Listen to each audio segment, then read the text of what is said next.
കൊച്ചി വാർത്താ ചാനലിലേക്ക് സ്വാഗതം. കഴിഞ്ഞ ദിവസമായിരുന്നു നാടകീയമായി അരവിന്ദ് കെജ്രിവാൾ രാജി പ്രഖ്യാപിച്ചത്. പിന്നാലെ ഡൽഹി മുഖ്യമന്ത്രി സ്ഥാനത്തേക്ക് അതിഷിയെ നാമനിർദ്ദേശം ചെയ്യുകയും ചെയ്തിരുന്നു. മാസങ്ങൾക്കപ്പുറം നടക്കുന്ന നിയമസഭാ തിരഞ്ഞെടുപ്പിലേക്കുള്ള ആം ആദ്മി പാർട്ടിയുടെ ആദ്യ കരുനീക്കമായും ഇതിനെ കാണാം. ഡൽഹിക്ക് വീണ്ടും ഒരു വനിതാ മുഖ്യമന്ത്രി എന്ന പ്രചാരണ തന്ത്രവുമായി BJP എത്തുന്നതിന് മുൻപേ നടത്തിയ ചുവടുവയ്പ്.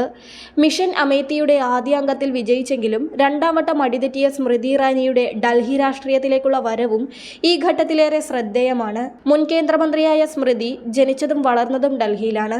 സെപ്റ്റംബർ 2 ആരംഭിച്ച പാർട്ടിയുടെ ഡൽഹിയിലെ അംഗത്വ ക്യാമ്പയിനിലും സ്മൃതി സജീവമായി പങ്കെടുത്തിരുന്നു.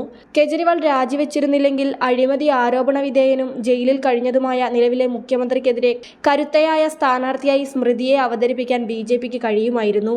എന്നാൽ അതിഷി മുഖ്യമന്ത്രിയാകുന്നതോടെ രാജ്യതലസ്ഥാനത്തെ തിരഞ്ഞെടുപ്പ് പോരാട്ടത്തിലെ സമവാക്യങ്ങൾ മാറുക തന്നെ ചെയ്യും.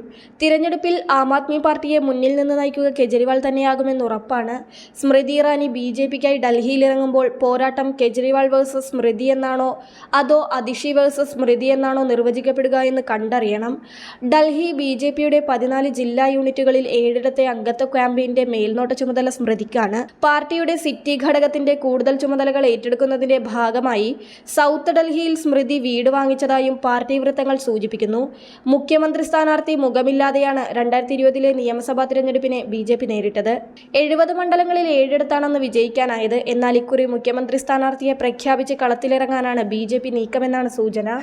സ്മൃതിയെ കൂടാതെ MP മാരായ മനോജ് തിവാരി, ബാൻസുരി സ്വരാജ്, പാർട്ടി ഡൽഹി അധ്യക്ഷൻ വീരേന്ദ്ര സച്ദേവ, മുൻ MP പാർവേഷ് വർമ്മ തുടങ്ങിയവരും പരിഗണനയിലുണ്ടെന്നാണ് വിവരം. മികച്ച വാഗ്മിയായ സ്മൃതിയെ അവതരിപ്പിച്ച് വനിതാ വോട്ടർമാരെ കൂടി ലക്ഷ്യമിട്ട് ഭരണം തിരിച്ചുപിടിക്കാമെന്ന BJP കണക്കുകൂട്ടലിനെ പൊളിക്കുകയാണ് അതിഷിയിലൂടെ കെജ്രിവാൾ ലക്ഷ്യമിടുന്നത്. വനിതയെ പിൻഗാമിയാക്കി കെജ്രിവാൾ തിരഞ്ഞെടുപ്പിന് തയ്യാറെടുക്കുമ്പോൾ BJPക്ക് തന്ത്രങ്ങൾ മാറ്റിപ്പണിയേണ്ടി വരുമെന്നുറപ്പാണ്.